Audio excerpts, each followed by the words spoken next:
Almost every character story will conclude on a hopeful end, whether that be through redemption, growth, or at least self-reflection. Breaks this mold. If it is a mountain range, then Jujutsu Kaisen is a cliff. As the story goes, the situation for characters just gets worse and worse. Jujutsu Kaisen presents a world of perpetual suffering, where victory, even when achieved, comes at a steep. What's up, everyone? I hope you're having a blessed day. As always, got another banger video for you. Let's get straight into it. My future dream is to be the greatest. Then the whole village will stop disrespecting me and start treating me like I'm somebody important.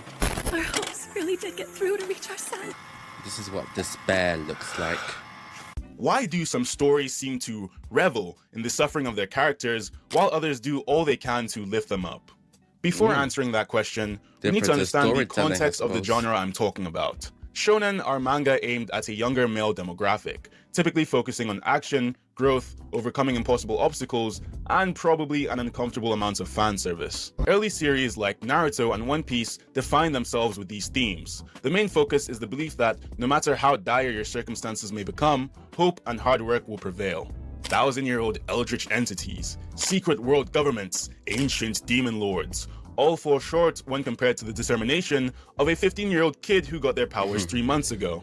Over the past decade or so, however, some shonen have massively diverged from this formula to great success, leading to darker, grittier narratives. These series often strip their protagonists of all control and emphasize both the despair and fragility of life. They are more realistic in the way that these characters, who are usually still teenagers, break down and fail when confronted with situations far beyond their reach. Just to clarify, when I say a story hates its characters, I don't mean it inherently dislikes them. Rather, it places them in a world designed to crush their spirit, deny them victories, and remind them of their insignificance. So why has this shift happened? Is it a direct reaction and It is quite interesting, this entire question, because it is very true. For some reason, especially in the last 5 years, it does seem that there's been this kind of shift into writing where people want to see their characters truly suffering and struggling. I don't know whether it's like an overcorrection for years of everything going their way, or the Disney ending, as we like to call it these days, where no one dies, everyone makes it out alive, there was no consequences, there was no like any meaningful deaths, and now anime has been trying to force the opposite side. But I suppose both writings are true. It's all about balance at the end of the day, of how you perfectly craft a story where there's the correct level of stakes, but there's a level where we can actually have like empathy and for our characters, and we actually care to them, and we actually able to see their growth over the time, and they grow. Because at the end of the day, there's an unspoken contract when we see a character that if they have a goal, we want to see them getting a goal. Naturally, that the story has to create suspense that will they get it, will they won't. That has to be there, but it does feel like it's ripped away from you when it's done in a unnecessary way. But it's all about the writer in order to make sure that it's done correctly, so it's all balanced out. But that's just my personal opinion. Let's get straight in the video. Version of the optimism of earlier shonen stories that came before, or have we simply been conditioned into praising edgy slop? In this video, I'll examine how these tonal differences, optimism versus pessimism, shape our connection to the characters and story. What happens when a story loves its characters, and what happens when ultimately it doesn't? Let me ask you a question. Just how much of your life is online? Let me answer that question for you. Flat A1, 24, Admore Way. That's my address. Yeah, I'd sit back if I were you. With everything we do online, how often do you think about keeping your personal information safe? Probably not enough, but don't worry. That's where today's sponsor. The story of Naruto Uzumaki is a quintessential example of a shonen that loves its characters. I would too if my franchise was worth $10 billion. One Piece as this well. is reflected not only throughout the series, but also in the arcs of countless side characters who are given the chance to grow and succeed, often with Naruto as the central catalyst for their transformation. No matter how much they have struggled, almost every character story will conclude on a hopeful end, whether that be through redemption, growth, or at least self-reflection. Despite its setting as a cruel militaristic society, where even children are used as soldiers, Naruto has remained oddly optimistic. Naruto's own story starts off with him as an outcast, a boy ridiculed and feared by his village due to the nine-tailed fox sealed within him. For context, if you haven't watched the series, the Nine is pretty much a living, walking nuclear bomb, so in all fairness, this is some pretty valid prejudice. Despite being the absolute bumbling failure of a ninja he is in the academy, Naruto clings to his dream of becoming Hokage, essentially the ninja president, not for power, but to finally earn the respect and love of all of those around him. This is one of the biggest tropes of these optimistic types of anime, big dreamers. Despite the narrative portraying these characters as coming from nothing and having essentially no chance of success, these characters will still have the ambition to set their eyes on the most prestigious achievement within their verse. We'll contrast this with modern protagonists later. As the story goes on, however, and Naruto learns more about the darkness and cruelty of the world he lives in, his desire to be Hokage instead turns into a desire to change the brutal world that he's found himself in. Because one thing that remains true about Naruto's character throughout the series is that he is a savior. And you can tell the series loves him because he is never once punished for this. He will always give people a second chance, even if truthfully, these people don't deserve it. One of the clear signs that a story— I have to disagree right here. There's quite a few times that Naruto is actually punished. First, the most common example would be the Rasen Shuriken. When Naruto first uses the Rasen Shuriken, thinking that he can do everything on his own, the story reflects this as the wrong thing to do, and he also is then also harmed by the Rasen Shuriken, also showing a duality that trying to take all the burden on your own is counterintuitive and ultimately also leads to self-destruction when done that way. Again, the pain fight, Naruto was breaking down against pain and he was going to face the consequences of his actions. It was only if his father and mother didn't preemptively do it, almost like a failsafe to protect him in order to reseal the Nine Tails in time. These are all a few of the main things where it clearly shows Naruto is having to, there's consequences of actions, but part of the story is also building about, also teaches on the other side of it is that even when you do wrong, having the right support group, having people around you to cover for your mistakes is also a powerful thing. It may seem like Naruto doesn't face consequences of his actions, but he actually does. Leaves a secondary message of Naruto where friends, bonds, families, mentors are there to pick up us when we do wrong. And that is the value. That's also part of the messaging in Naruto. So I don't feel like this is a fair criticism. Even on the other end, when we look at Naruto trying to be a savior, every time he tried to save it, it actually had net good with him trying to save Zabuza. He got his Nindo way. He made him peace at the end when he died. He made peace with Gaara despite him so much havoc in the village. Later on, Gaara is one of the main contributors to the war, not only in the Sasuke retrieval arc when he saves Lee, but also in the war that's directly from his influence. He reconciled pain before that. Had he not to him, I looked to redeem him, but Nagato wouldn't have the errors of his ways, and he wouldn't have rebirthed all the ninjas he killed, including Kakashi, by the way. And as well, he was able to take note and be a savior to him, and in turn, then repay saving Kakashi, who was then also a vital part in defeating. I think ultimately the messaging I wanted to take from all this yap session is that in all actions, you can either choose to do good and regret it, or choose not to do good, regret it. Only you can decide, but it was me. I'd rather choose to do good and regret it, but to each their own. I'd like to actually hear this question from you as a dilemma for this question. Would you rather choose to do good and regret, or would you rather choose not to do good and regret? Let me know down in the comments below. Loves its characters comes from how it treats its antagonists. Rather than justice, karma, or retribution being the focus of Naruto's antagonists, it instead reframes them, turning them into complex, relatable individuals who can be redeemed. You could wipe a group of people clean off the map, start wars that end thousands of lives, and be the sole reason for all of the protagonist's loneliness and his own parents' death, yet Naruto will still reach a hand out to you and tell you that, you're alright. Take Gaara, for example. Much like Naruto, he was a character consumed by loneliness. A vessel for the one-tailed beast, he faced the same prejudice that Naruto does. But whereas Naruto wishes to earn the love and respect of those around him, Gaara just wants to crash out. However, after Naruto defeats him, rather than being filled with some form of catharsis, he instead relates to Gaara's pain and extends empathy. Gaara not only reforms, but eventually becomes the Kazekage to his nation, proving that even the most damaged characters within the story have the opportunity to change. The fact that Gaara killed so many, and his involvement in the assassination of the current Hokage of the Leaf, yeah, all of that was largely swept under the rug in favor of the themes of redemption. A plot that loves its characters will always prioritize its themes over its consequences. And this is not the same for its inverse. One of the most poignant arcs in Naruto comes from his confrontation with Pain.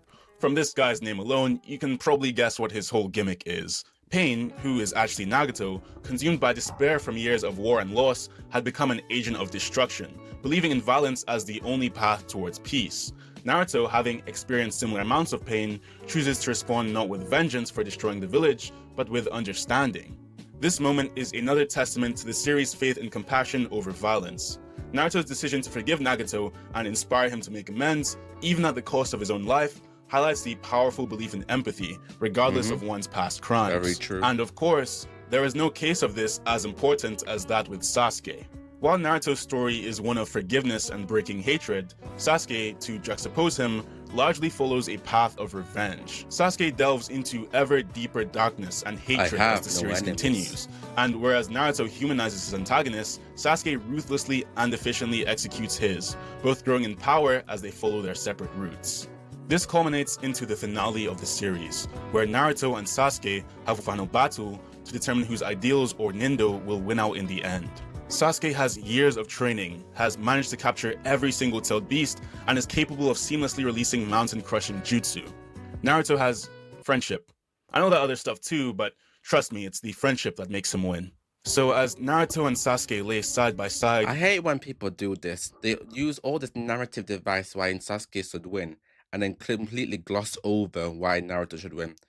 Sage Mode and the Sage Amp is clearly showed as the biggest amp in all of Naruto, and he literally had 3 times worth of it stored for ages. And it was also shown that when you forcefully extract chakra from the tail beast, you do not get its full power. So this Sasuke's 1 to 9 tails partially forced out of chakra is obviously less than Naruto's 3 times Sage Art Jutsu with 50% whole of 9 tails. But friendship, like I said, I feel that's completely disingenuous to the actual powers of Naruto, but we'll leave that for another day. Back to the real topic. Joined together by a bloody puddle formed from their missing arms, Naruto's ideology of hope, redemption, peace, and love wins out in the end, and Sasuke, finally realizing his years worth of mistakes, finally accepts Naruto's bond. The end. Now this in the best way possible, but it's all a little convenient. You have to have a certain degree of suspension of disbelief when consuming media like this. The fact that all of these hard antagonists were willing to change their entire worldviews over a single conversation with a 15-year-old. The fact that Naruto's ideology of forgiveness never came back to bite him, and the plot pushing him into this position as a prophesized reincarnated child savior. It all does a great job at servicing the series' themes, but what you lose from all of this comfort in the fact that the good guys will always win in the end is the ability to instill true despair into your audience. Hell, even when Naruto and Sasuke seemingly died, I was just like, I give it 2 chapters tops. And of course, they both revived, now with a godlike stat boost. This is why the series loves its characters. At every opportunity, it gives them all the tools to grow, to overcome, and to find happiness, and thus never truly pushes its readers into a state of true worry or despair. But what about when a series doesn't? I feel like this is very disingenuous of people who misunderstand Naruto. I do want to do a video clearing up the misconceptions of Naruto. I will do reactions or do my own video. That's just not the case. Because firstly, the story doesn't have to have characters literally dying left and right for it to be good or have suspense. Naruto having to face actions, consequences of actions of, or what if somebody did help, comes back and bites him. Yeah, that could have been a great element to test upon. Of course, if that was added in, that might have added another dimension into Naruto. But without it, the story is still great. And another thing I want to touch upon is the idea that every protagonist was somehow able to be taught to one conversation. I feel there's 2 inherent problems with that situation. One, all the problems all stem from the same thing, regarding the cycle of hatred, and pain and loneliness. They all stem from the same root. Once you know the root for one, you're easily able to empathize with all, and you know how to tackle each situation accordingly. And that's something Naruto was able to do. He was able to relate with every single person. So why wouldn't it work? It would just be a case of stubbornness. And obviously, the writer writes antagonists specifically to juxtapose the protagonist, so it acts as a perfect duality of he knows answer to their problems and vice versa. So of course he's able to make the conversation, and it's not one conversation. It's through hardship, it's through all the battles.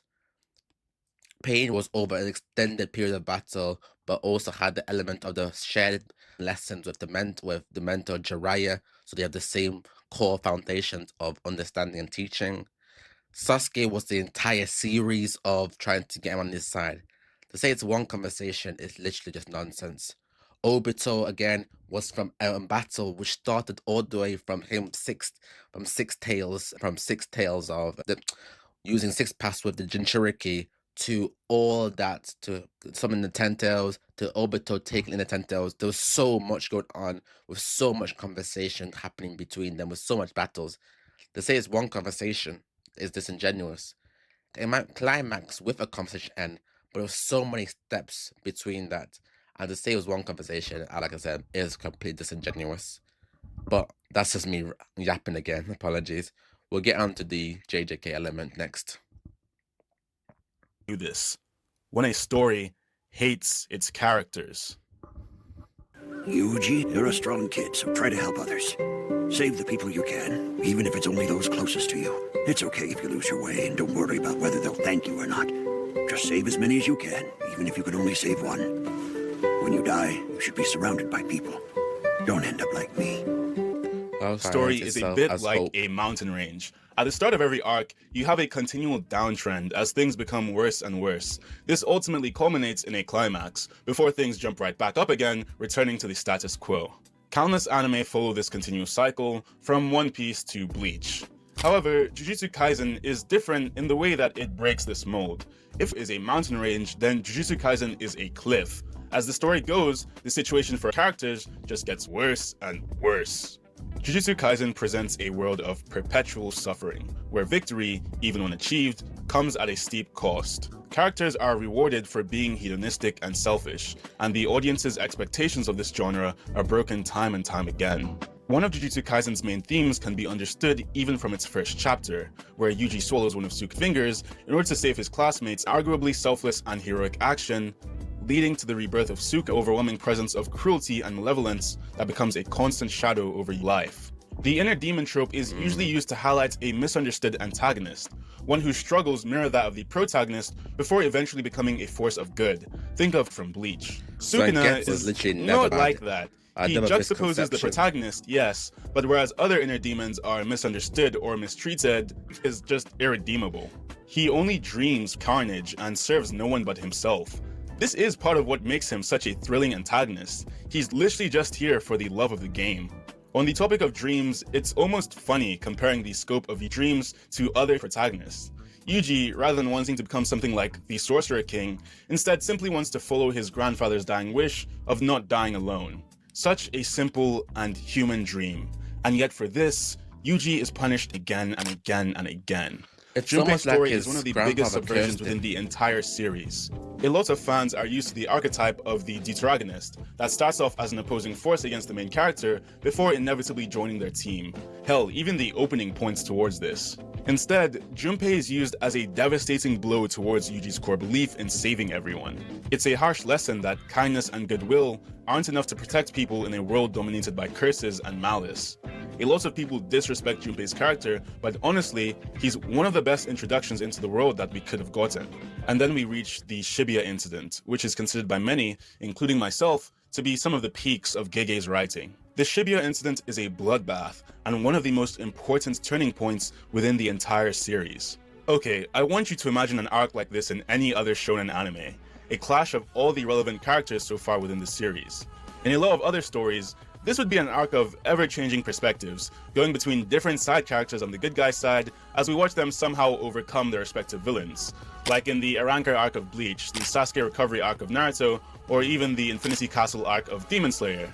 That's how it normally go anyway. In Jujutsu Kaisen, this ends with most of the cast either dead or gravely injured. Well, it'll all work out somehow. I have faith in everyone.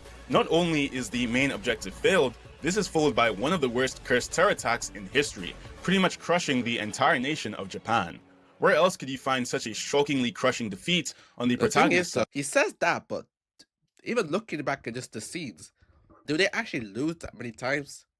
No, she doesn't, but Nobara, Todo gets pretty injured, but they both survive.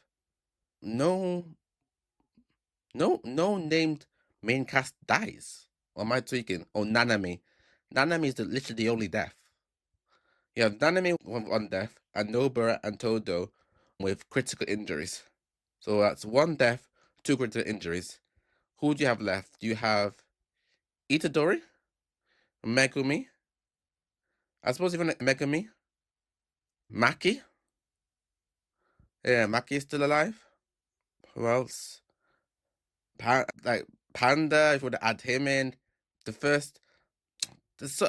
Basically everyone else survives. Where are all these like massive number of deaths? Like Gojo gets captured. Like where are all these like deaths he's speaking about of named people? There really is only one. So it's a bit weird to say that. But hey. And now I know what you might be thinking. Just because characters die doesn't automatically make the series good. Gege does make some questionable decisions on how he handles the fates of his characters, but you do have to at least admit that there is a problem in most other shonen, a drought in important character deaths. War arcs will go down with end-of-the-road scenarios where everything is at risk, and then maybe we'll get a single death of a non-important side character who was relevant like 13 arcs ago. Gege definitely doesn't do it perfectly, but at the very least, this type of writing could be in response to one of the weaker sides of shonen, its handling of permanent consequences. In Jujutsu Kaisen, despair isn't just a theme, it's a constant, an oppressive force that shapes every character's journey. The series doesn't offer that comfort of a world where hard work and perseverance guarantee success. Some people are just born great, while others are born with nothing. Instead, it forces its characters to confront the futility of their efforts, the weight of their failures, and the inevitability of their loss. I think this unrelenting pessimism resonates with the audience because it feels honest. It acknowledges the harshness of life and the fragility of human effort in the face of overwhelming adversity. Yet within this darkness, there is still something compelling about the characters' refusal to give up and push on, even when the world offers them no reason to do. Jujutsu Kaisen is not a story about fighting curses. It's a story about surviving in a world that feels cursed. And so the greatest moments are not found in triumph, but rather finding the will to continue. And in that, perhaps it finds its own unique form of hope. Just so you know, I've always loved listening to you talk about your dreams. I have to completely disagree with this entire section. Because where is this notion that JJK has all this death? Yuji is depicted with more despair, but where are all these deaths they're talking about? Generally, I can't name 5 characters who die in the series who are main characters. Nanami, Gojo. Who else? Generally, who else? They make it sound like there's so much death going on. There really isn't. And I understand that shonen is like that, where, yeah, people survive when they shouldn't survive, X, Y, Z, there's plot armor. But that's just how storytelling is. Every show, across all mediums, have plot armor. And that doesn't make a bad show or worthy to be overly criticized and nitpicked. Because you try to make it sound like JJK has all of this, like, all these consequences, but it doesn't. Gojo dies, Nanami dies, no one else dies who are named main characters who are on our side protagonists. Yes, you could say Toji died, but once again, was not a protagonist, and the villain dying is just very common. Yuta survived, Maki survived, Yuji survived, Megumi survived, Nobara survived, Todo survives. Who's dead? Compared to Naruto, you obviously have Raya dies and Neji dies, which is matched by Gojo dying and Nanami dying. It's 2 for 2. So what are we doing here? I was saying people die.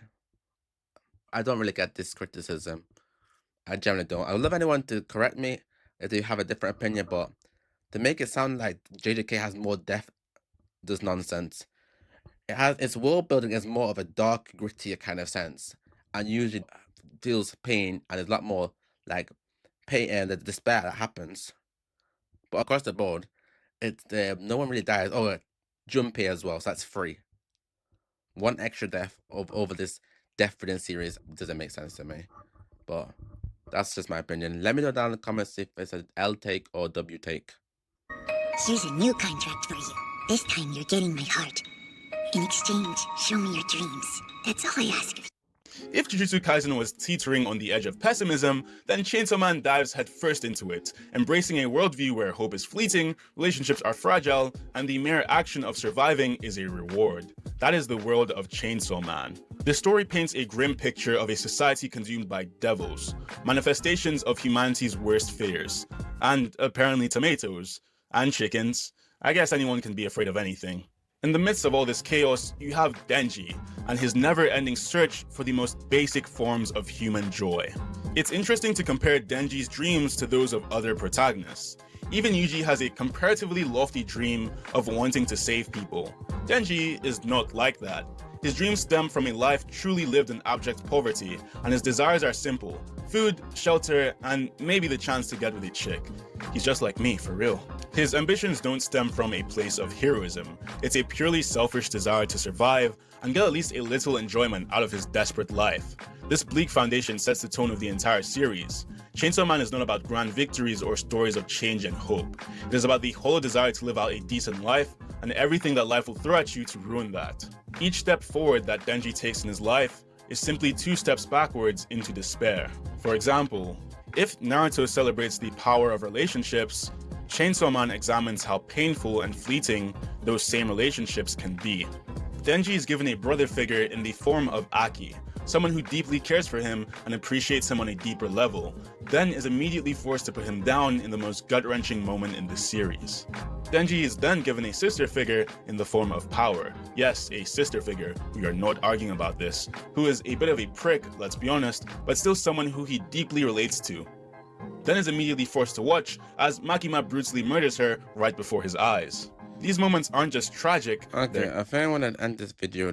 I'm skip this because I've never actually watched Chainsaw Man and I've already been spoiled twice. So we'll just skip to the end. So why does the difference matter?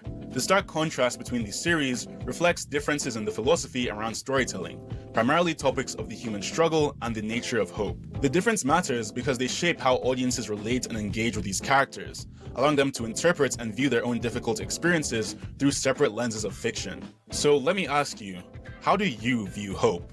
In Naruto, hope is a constant and transformative force. No matter how bleak things become, the series assures us that perseverance, friendship, and empathy can overcome even the most dire situation. Characters like Naruto embody the idea that belief in a better future is not just naive optimism. In of itself, it's a powerful tool to create change. By contrast, Jujutsu Kaisen and Chainsaw Man ask harder questions about the limits of hope and the human spirit. Kaisen, Yuji is fighting to protect others while knowing he is disposable in the grand scheme of things. In order to hold on to his heroic outlook to save lives, he paradoxically forces himself to see no value in his own life. This series acknowledges hope, but tempers it with an unflinching look into the cost that comes with survival, and how difficult it actually is to achieve the best outcome. In Chainsaw Man, hope is almost absent. Denji doesn't fight for ideals or what's right, he fights for scraps of happiness. The series rejects the idea that hope is enough, focusing entirely on the harsh reality of survival in a world that tries to take everything from you. Thus, the tone of these series profoundly affects how the audience engages with them. These differences aren't just stylistic, they're a reflection of broader shifts in how audiences want to view their stories. Whether through hope, perseverance, or the simple act of survival, each story leaves its mark, shaping how we confront ourselves and how we approach the media that we consume. So, which one do you like more? Let me know in the comment section down below. As always, thank you for watching the video, and if you liked it, make sure to hit that very good video. I won't lie. I enjoyed it. I feel like I don't agree with a lot of the text of the video, especially the criticism with Naruto. As always, I do feel Naruto is overhated. But I do want to close with the idea of I don't believe there needs to be a sad ending. Screw 'em. Generally, I don't feel like any story needs to have a sad ending. I want to see the characters I've spent 100, 200 chapters of all their struggles, trials, and tribulations just for them to lose at the end. That's not what I came for. I'm invested in their character, in their story, in their journey, in their goal. I want to see them reach to end. Anything less than that, I'm like, what was the point in the end? That's probably my biggest takeaway. I generally don't feel like any story needs to have a bad ending, and I can stand by that. But let me know if this video is a W and L. Do you agree with me more or the writer more? Link in the description will be down below. But until next time, comment and subscribe. Ciao.